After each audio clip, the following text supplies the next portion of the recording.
Bom dia a todos. Well, good morning, everyone. Eu estou aqui I am representando a Secretaria here Nacional de Esporte de Alto Rendimento, embora essa seja a minha casa de origem, seja porque eu nasci em São Paulo, seja porque sou professor da Unesp, do Departamento de Educação Física de Rio Claro. Eu queria apontar que o Secretário Nacional de Esporte de Alto Rendimento está numa reunião no Rio de Janeiro, em função dos compromissos assumidos para a organização dos Jogos Olímpicos no Brasil. Eu trouxe uma apresentação que eu vou tentar compactar em 15 minutos, ela tem muitas fotos, as fotos eu vou passar elas meio aceleradas para poder, mas as fotos são importantes, também vou mais apresentar dados empíricos sobre o PAN e algumas análises em cima disso, ok? A realização dos Jogos Pan-Americanos no Rio de Janeiro 2007 vincula-se ao Brasil ter se candidatado aos Jogos Olímpicos recentemente após a redemocratização do Brasil, com a candidatura de Brasília 2000, entre parênteses, o ano da sua candidatura, feita no governo Collor, a Rio 2004, feita no governo Fernando Henrique Cardoso, e a Rio 2012, feita no primeiro governo Lula da Silva. Embaixo, a candidatura vitoriosa do segundo governo Lula da Silva. Os Jogos Pan-Americanos, como vocês podem perceber, ele se situa entre as três candidaturas sem sucesso e a candidatura vitoriosa. Desse quadro, destaco ainda que em 2003, quando a candidatura Rio 2012, nós aqui em São Paulo, com o apoio da reitoria da Unesp na época, fizemos a candidatura de São Paulo na fase nacional da disputa, com apoio à então secretária de Esportes, hoje vice-prefeita de São Paulo, que o Rogério Sampaio aqui representa, a Nádia campeão. Nós fizemos a candidatura de São Paulo, disputando com o Rio de Janeiro, mas o Rio foi escolhido pelos presidentes das confederações esportivas brasileiras e o Rio foi candidato. Nessas três vezes, o Brasil ficou em último lugar em todas as candidaturas. Nesta aqui ficamos em primeiro. Como é que saímos do último para o primeiro? Essa é a questão. Bom, quais foram os mega-eventos esportivos recentemente realizados no Brasil? Em 2002,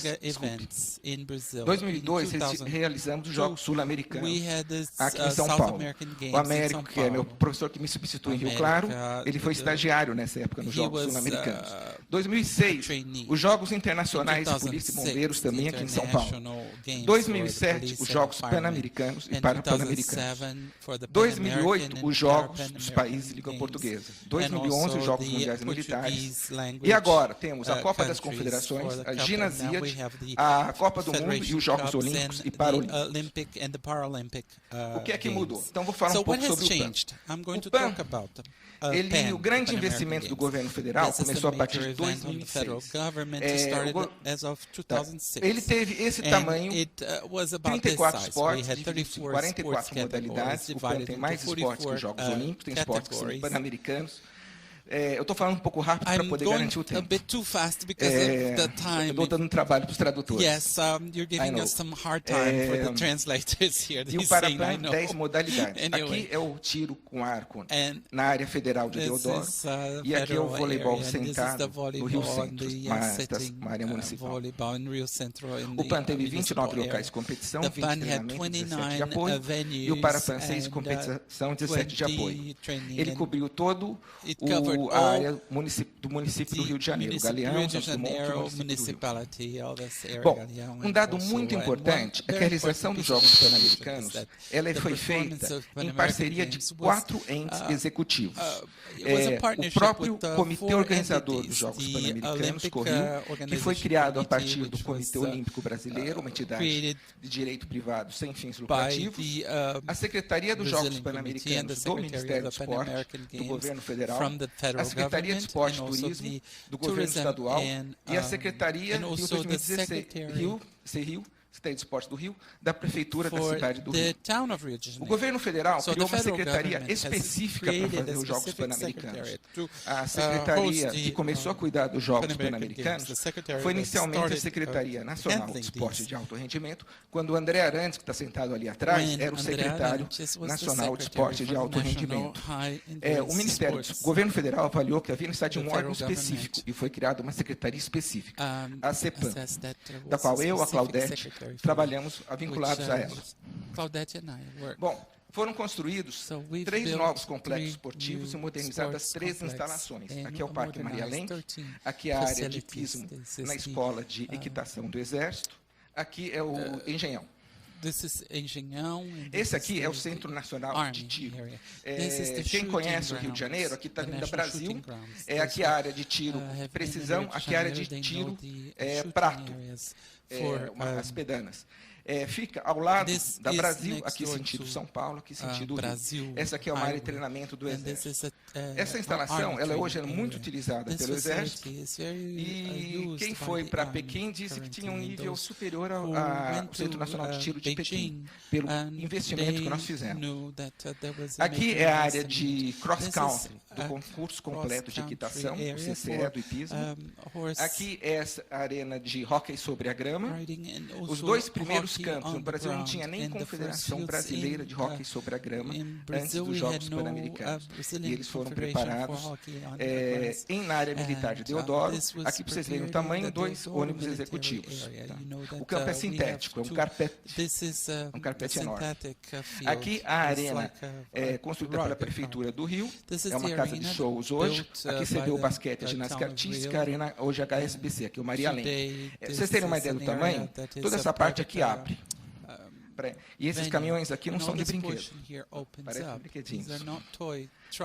Aqui, o Parque Aquático Maria Lenk era o estado da arte na época. Todos os eventos mundiais acontecidos nessa época, os Jogos Mundiais Militares na Índia, era um parque idêntico a esse. Esse era o estado da arte. Aqui, o Engenhão, construído pela Prefeitura, nesse terreno que foi doado pelo governo do estado do Rio à Prefeitura para ser um centro de treinamento esportivo. O então prefeito resolveu fazer o Engenhão aí. Aqui uma nota dissonante que nós já apontamos quando da realização do PAN. Isso foi uma coisa terrível, isso aqui é a área de beisebol e softball, foi destruída por um vendaval que teve durante o PAN, em plenos Jogos Pan-Americanos, e a gente apontou, isso não pode acontecer, não era uma responsabilidade do governo federal, mas isso aconteceu. Aqui é o centro de convenções, o espaço Rio Centro, é menor que o EMB, mas é como o EMB, é o que o EMB faz, que recebeu várias modalidades. Aqui a arena do tênis de campo no Clube Marapendi de tênis na Barra, que já recebeu a Taça Davis. Aqui a arena de voleibol de areia na praia de Copacabana, que é o reduto dos esportes de praia no Rio de Janeiro. Aqui é o Maracanã, o que recebeu o futebol e as cerimônias, o Maracanãzinho que recebeu o voleibol e o Júlio Delamarre que recebeu o polo aquático. Para quem não é do Brasil, aqui era a casa da família real na Quinta da Boa Vista. Os Jogos Pan-Americanos envolveram diretamente 80 mil pessoas em sua realização. Aqui, por exemplo, a Força Nacional de Segurança atuando. Eles compraram, em função dos Jogos, nós compramos 36 mil novos equipamentos esportivos. Essa aqui é a própria Yanni Marques, medalha de bronze nos últimos Jogos Olímpicos, saltando no pentatlo moderno na arena de pismo. Depois dos Jogos Pan-Americanos, nenhuma confederação esportiva brasileira pode dizer que não tem equipamento esportivo moderno em altura. Esse era um chororô de todas as confederações. Hoje, da canoagem ao hipismo, ao tiro, todos os equipamentos esportivos são up-to-date, do que há de mais moderno para a realização do esporte e rendimento. Também, depois eu falo do Bolsa Atleta. Isso aqui é um exemplo do refeitório da Vila Pan-Americana, o refeitório da Vila.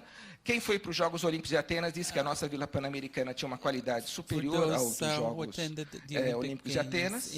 Esse aqui é um exemplo de como era a checagem de segurança para entrar no Maracanã. Isso é importante porque a presença da Força Nacional de Segurança foi o embrião das 30 UPPs que hoje existem no Rio de Janeiro. Se o projeto de UPP foi aplicado no Rio de Janeiro, é porque nós vamos sediar os mega-eventos, principalmente, não só, mas principalmente no Rio. Isso começou a partir do Pan-Americano, é um dos legados do PAN. Essa aqui é a nossa sala de controle dos Jogos Pan-Americanos. A central de... Haviam 2 salas dessa. Uma sala que cuidava de controlar o controle. Isto é, toda a área de TI estava nela, para garantir que não houvesse nenhuma falha do ponto de vista TI. E outra sala era a sala de comando e controle. Do ponto de vista das instalações esportivas, qual é o uso pós-PAN? O equipamento privado, o Marapendi, que recebeu o tênis, continua sendo um clube de tênis e recebeu a Copa Davis. As áreas federais, hipismo, tiro, pentatlo moderno, hóquei sobre a grama e a Arena de Copacabana, a praia federal, para quem não sabe, ela continua sendo muito utilizada pelo Exército Brasileiro e pelas confederações esportivas. Infelizmente, a mídia só acaba mostrando aquilo que tem algum tipo de baixo uso ou algum tipo de problema. Mas nós já recebemos, por exemplo, nós recebemos todo ano o equivalente à Fórmula 1 do tiro, que é a etapa da Copa do Mundo de Tiro que passa por Deodoro. Não sai na imprensa. A gente recebe o Campeonato Mundial de Pentatlo Moderno Deodoro. A gente, no hóquei sobre a grama, a gente não recebeu nenhum campeonato mundial, só sul-americanos. E a seleção brasileira treina lá, afinal são os únicos campos que existem no Brasil. Bom, no hipismo, além de ser uma área de treinamento do Exército, a Confederação Brasileira treina lá, e o Átila Onassis será realizado em Deodoro, no Centro Nacional de Hipismo. Ou seja, o uso é muito grande em termos de esporte de alto rendimento. Tem iniciação equestre aqui também, não tem iniciação ao tiro por razões óbvias. A área estadual, o estádio de remo da Lagoa, continua sendo usado pelos clubes da Lagoa, quem conhece o Rio de Janeiro está sempre em uso.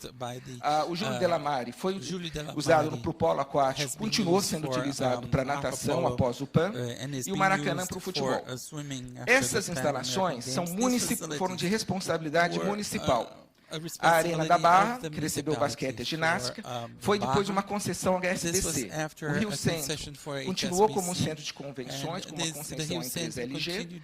O Engenhão, uma concessão ao Botafogo Futebol de Regatas. O Parque Aquático Maria Lenk, concessão ao COB. O velódromo era utilizado pela Confederação Brasileira de Ciclismo.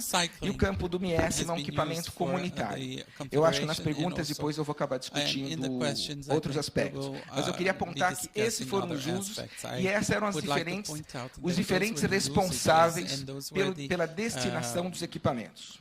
Okay?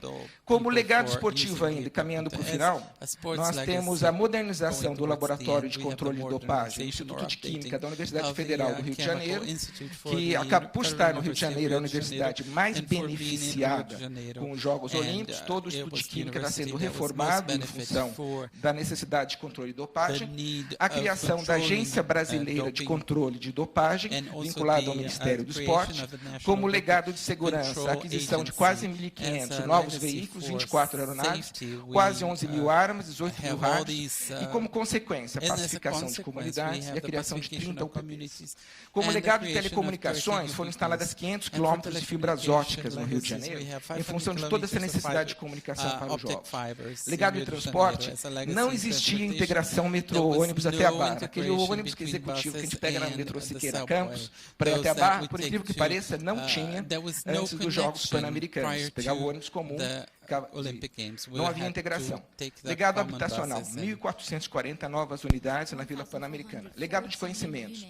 Em função do PAN, inclusive financiado pelo governo federal e parceiros, houve uma série de eventos como esses, fóruns, do Fórum Olímpico e outros. Legado de imagem do Rio do país. O presidente da organização que detém os direitos do PAN disse que foram os melhores Jogos Pan-Americanos já realizados, o Mário Vasquez Rainha. E a melhoria do autoestima do carioca e do brasileiro. Quem é do Rio sabe como estava o Rio de Janeiro antes dos Jogos Pan-Americanos, sabe o desgoverno que havia naquela cidade. Minhas amigas do Comitê Olímpico da Rio 2016 estão aqui e sabem como que era o Rio de Janeiro antes do PAN 2017. Bom, legado de emoções. O revezamento da tocha, que não precisava, mas a gente fez isso para tornar o PAN do Brasil, passou por 51 municípios, incluindo os capitais e cidades turísticas. Nós ficamos em terceiro lugar nos Jogos Pan-Americanos e em primeiro lugar nos Jogos Pan-Americanos, pela primeira vez. E aqui algumas fotos. A Yane Marques saltando nos Jogos Mundiais Militares, que aconteceram depois dos Jogos Pan-Americanos, em Deodoro. Aqui, o tiro, ainda no pentatlo moderno dos Jogos Mundiais Militares. A Yane atira melhor que os homens, inclusive. Aqui, a natação, no pentatlo moderno. Isso tudo são instalações de Deodoro. Aqui, a arena de hipismo, num treinamento.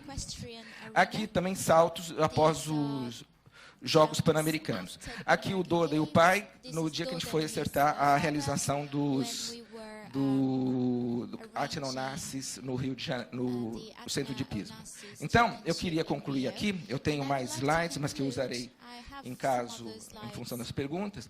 Eu queria apontar o seguinte, embora seja difícil lidar, a mídia muitas vezes passa assim, não precisamos aprender com os erros do PAN. Se o PAN tivesse tido erros assim, nós não teríamos trazido os Jogos Olímpicos para o Brasil. Mas, infelizmente, a mídia vai naquele equipamento esportivo que deu um problema, não naquele que é um sucesso. O sucesso não aparece. Não aparece. O envolvimento das universidades, o número de voluntários envolvidos, a utilização dos equipamentos esportivos não aparece. E nem a mídia claramente dá nome aos bois. Aonde houve a falha, fica uma coisa genérica. O mega evento não é uma coisa boa.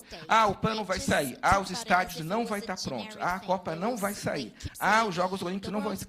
Quem não ouviu isso até hoje? Quem não ouviu isso?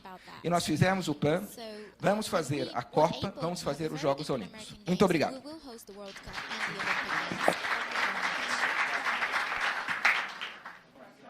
Ok, muito bem. Well, this question is actually for José Roberto Gnecco. É para José Roberto Gnecco. I would like to know your opinion about the geographical positioning of some sport.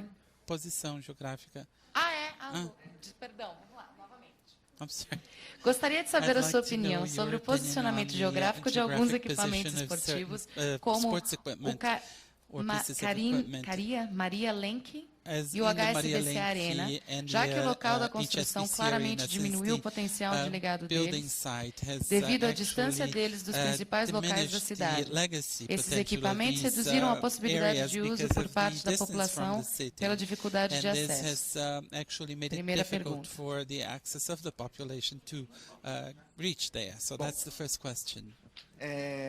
Acho que o Brasil tem uma peculiaridade quando faz qualquer ação governamental, mesmo privada, que é diferente do Reino Unido e da China, que foram países que sediaram os Jogos Olímpicos antes. A China e o Reino Unido são estados unitários, de perfil politicamente comunista, de perfil político-economicamente capitalista. O Brasil é um Estado federativo. Então, existem competências, são do governo federal, outras são do estadual e outras do municipal. Quem está aqui envolvido aqui com a administração pública, com certeza o reitor sabe dessa dificuldade. Tem coisas que a gente só consegue resolver com a prefeitura, outras só com o governo do Estado, outras só com o governo federal. Isso é bom, isso é ruim. Isso ajuda a democracia.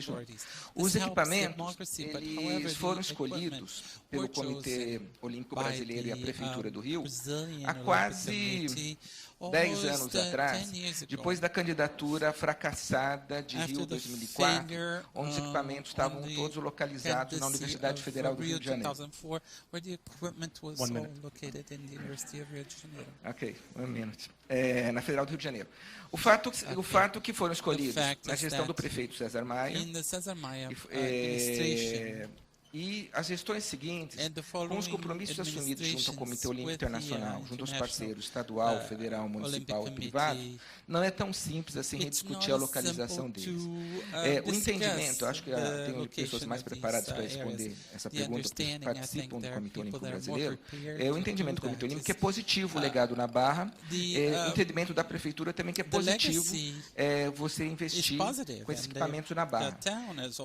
Pode ser que seja um pouco difícil você garantir em pleno uso do perfil de comunidade que utilizaria tanto assim esses equipamentos, eles sendo na Barra. Essa é uma opinião pessoal minha, não é do governo federal. Eu fico imaginando que o trânsito que existe na Barra, a quantidade de veículos se deslocando para lá, levando crianças, adolescentes, jovens de outros lugares para irem treinar nesse equipamento. A não ser que seja um equipamento, um bunker, fechado em si mesmo, onde só treina quem está lá dentro. O que também não é o melhor legado possível. Eu não tenho dúvida nenhuma que os mega-eventos, os Jogos Olímpicos são bons para o Brasil. Mas talvez esteja um ou outro detalhe que realmente poderia ter sido melhor. Mas como eu falei, ele é fruto da correlação de forças entre o setor privado, a prefeitura, o Estado e a União. É diferente de um país como o governo central da China trocou 2 vezes o prefeito na preparação dos Jogos Olímpicos em Pequim. O governo do Reino Unido tem um papel papel predominante muito forte. Existiam até umas diferenças na realização dos Jogos Olímpicos em Londres em relação a outros Jogos Olímpicos, em função das preocupações que o primeiro-ministro tinha com a segurança dos Jogos e com outros aspectos. Então, eu queria destacar aqui que eu acho que merece novos estudos, sim, e que a gente aponta que tem o melhor resultado possível, mas há uma discussão a respeito. Eu tenho mais duas perguntas para você mesmo, José Roberto. No caso, a pergunta da mesma pessoa, do Carlos Augusto. Além disso, um minuto, por favor. Será que temos qualquer outra pergunta para qualquer outro palestrante? Algum outro palestrante que gostaria? Porque nós temos apenas 5 minutos para perguntas. Nenhuma outra pergunta para os outros palestrantes. Ok. Muito bem. Okay. Então, você tem 5 minutos para responder essas duas perguntas. Além disso, porque o governo e o Comitê Rio 2016 insistem na Zona Oeste, mesmo a área central da cidade sendo revitalizada e possuindo maior acesso para a sua utilização por atletas e a sociedade civil como um todo? Resources for use by athletes. E a outra pergunta é: quantos dos equipamentos construídos para o Pan-Americano serão utilizados nos Jogos Olímpicos? Quantas unidades da Vila PAN ou porcentagem está ocupada? Ressalto que o PAN foi realizado após 3 candidaturas para as Olimpíadas, com a intenção de uma quarta. Bom, são 56% dos equipamentos dos Jogos Olímpicos foram construídos para os Jogos Pan-Americanos. Eu não vou saber o número absoluto aqui, mas o número relativo. São 56%, 20% são instalações temporárias e os outros cerca de 20, 30% são novas construções. É o Parque Radical em Deodoro, que vai abrigar o bicicross, a canoagem slalom e o ciclismo BMX e o BMX. E o mountain bike. Vai ser mais a próxima comunidade, em Deodoro. E também algumas novas instalações no Parque Esportivo da Barra. No centro do Rio de Janeiro, nós temos a revitalização ao redor do Maracanã, ao redor do Engenhão e a região portuária do Rio de Janeiro. Essa foi a opção escolhida pelos aqueles que fizeram o projeto inicial dos Jogos Olímpicos depois da candidatura, que não deu certo, com a sede na UFRJ. Eu sabia que as questões, que a minha apresentação ia gerar mais polêmica, embora muito importante a contribuição dos senhores, mas eu sei que ia ser mais polêmico, eu trago o dado empírico e o dado do que está acontecendo e coloco o dedo na ferida. Nós temos problemas e temos acertos. A mídia só mostra problemas, mas nós temos muitos acertos também. Eu queria apontar que essa realização dos Jogos Olímpicos, ela resgatou uma primazia e um papel do Rio de Janeiro que estava abandonado desde que o Rio de Janeiro deixou ser a capital do Brasil. Juscelino pensou Brasília, mas não pensou o que ia acontecer com o Rio de Janeiro depois. E a quantidade de balas perdidas que havia no Rio de Janeiro demonstra o desgoverno que havia no Rio de Janeiro anteriormente. Após os Jogos Pan-Americanos, após a sequência de mega-eventos que lá acontecem, deu condição do poder público municipal e estadual ter o controle sobre a cidade. Isso foi garantido graças ao esporte. Isso foi garantido graças aos mega-eventos esportivos que acontecem no Rio de Janeiro. Eu acho que a gente podia comparar dois grandes exemplos. Acho que a questão é se tem legado ou não tem legado um mega-evento. Quem faz o legado somos nós. Se a gente olhar um exemplo bem sucedido de não legado, é olhar Atlanta 96. Atlanta 96 chegaram ao cúmulo de derrubar o estádio de Alvenaria de Tijolos da cerimônia de abertura e fazer um estacionamento. Eu uso em aula com meus alunos a foto. Durante os Jogos Olímpicos, após os Jogos Olímpicos. É um estacionamento do time de beisebol local de Atlanta. Um bom exemplo de legado, porque eles pensaram o legado antes de pensar os Jogos. É Barcelona, claro, como todo mundo fala. É Barcelona que se candidatou aos Jogos Olímpicos, não porque queria os Jogos Olímpicos, nós precisamos de recursos para fazer todas as obras que nós queremos fazer nas nossas cidades. O Rio de Janeiro, eu acho que tem os dois vieses. Tem o aspecto da paixão pelo esporte, do interesse pelo esporte, esporte, da vontade do Comitê Olímpico Brasileiro em trazer o esporte, trazer os Jogos Olímpicos no Brasil, e a vontade dos poderes públicos local, municipal, estadual, de revitalizar a cidade e o apoio do governo federal. Os jogos têm que ser bons para o esporte, têm que ser bons para a cidade. Um dos motivos que os Estados Unidos foi o primeiro país, com Obama presente, a perder a escolha dos Jogos Olímpicos de Copenhague, com 16 votos somente, foi porque, do ponto de vista esportivo, foi um desastre a realização dos Jogos Olímpicos. Sempre teve problema, ou corrupção, ou depois no Brasil, ou corrupção, ou falta de legado dos Jogos Olímpicos, ou porque não deram devido cuidado, houve estouro no orçamento, sempre teve problema. Os Jogos Olímpicos dos Estados Unidos sempre prejudicou o evento do ponto de vista esportivo. E nós ganhamos ainda da Espanha, de Madrid, com o rei presente, de Tóquio, com o primeiro-ministro presente, porque o nosso projeto, ele tinha essa história que a Claudete bem mostrou aqui, que eu também apresentei aqui, que foi um aprendizado a partir das realizações anteriores de outros mega eventos esportivos. Nós estudamos todos os casos, caminhando para a conclusão. E porque houve a conciliação possível dentro da realidade política do país entre Prefeitura, Estado, União e setor privado. Todo esse trabalho que a Claudete fez com as comunidades, a quantidade de reuniões que a gente teve entre Prefeitura, Estado e União para conciliar interesses distintos, a criação do primeiro consórcio interfederativo do Brasil, que foi a Autoridade Pública Olímpica, é fruto dessa preparação dos Jogos Olímpicos. Muito obrigado pela atenção. Thank you. Could I ask you to join me in thanking the three speakers for very interesting talks? Agradecimento especial para os três palestrantes. Muito obrigado.